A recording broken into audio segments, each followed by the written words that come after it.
ஒரு 20 நாளைக்கு முன்னாடி எங்க வீட்டு போர்ட்டிக்கோல துணி காய போடலாம் அப்படின்னு சொல்லிட்டு போனேன். திடீர்னு பார்த்தா வித்தியாசமான ஒரு சத்தம்.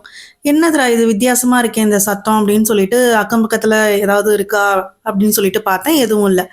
கொஞ்ச நேரத்துல திரும்பவும் அதே மாரி சத்தம் கேட்டுச்சு. சரி எங்க வீட்டு வாண்டுங்க தான் ஏதோ விளையாட்டு காட்டுறாங்க அப்படின்னு சொல்லிட்டு வீட்டுக்குள்ள போய் பார்த்தா, குட்டி பசங்க 2 பேரும் தூங்கிட்டு இருக்கிறாங்க. திரும்ப என்னடா சத்தம் வந்துட்டே இருக்கே அப்படின்னு சொல்லிட்டு கொஞ்சம் உத்து கவனிக்கும்போது தான் தெரியுது, எங்க வீட்டு அப்படியே டைல்ஸ் பலூன் மாரி உப்பிக்கிட்டு வருது. இது என்னடா புதுசா இருக்கு அப்படின்னு சொல்லிட்டு அப்புறம் என் ஹஸ்பண்ட கூட்டிட்டு வந்து காமிச்சோனே, அப்படியே பார்த்தீங்கன்னா, கொஞ்ச நேரத்துல ஒரு 20 டைல்ஸ் இருக்கும். அப்படியே உப்பிக்கிட்டு விரிசல் விட ஆரம்பிச்சுருச்சு. அந்த இடமே வந்து அவ்வளோதான். அந்த டைல்ஸ வந்து இனிமேல் திரும்ப யூஸ் பண்ண முடியாது அப்படின்னு சொல்லிட்டாங்க. அதுக்கு மேட்சிங் டைல்ஸ் தேடி பார்த்தோம் கிடைக்கல. சரி புதுசாவே அந்த டைல்ஸ் எல்லாத்தையும் மாத்திடலாம் அப்படின்னு சொல்லிட்டு தாங்க நாங்க டைல்ஸ் கடைக்கு வந்திருக்கோம். ஸோ இதுதான் அந்த போர்ட்டிகோ பாருங்க எத்தன டைல்ஸ் வந்து பிரிஞ்சு வந்துருச்சு அப்படின்னு சொல்லிட்டு. டைல்ஸ் போடும்போது சரியா போடல, இல்ல காத்து உள்ள இருந்துச்சுன்னா இந்த மாதிரி ஆகும் அப்படின்னு சொன்னாங்க.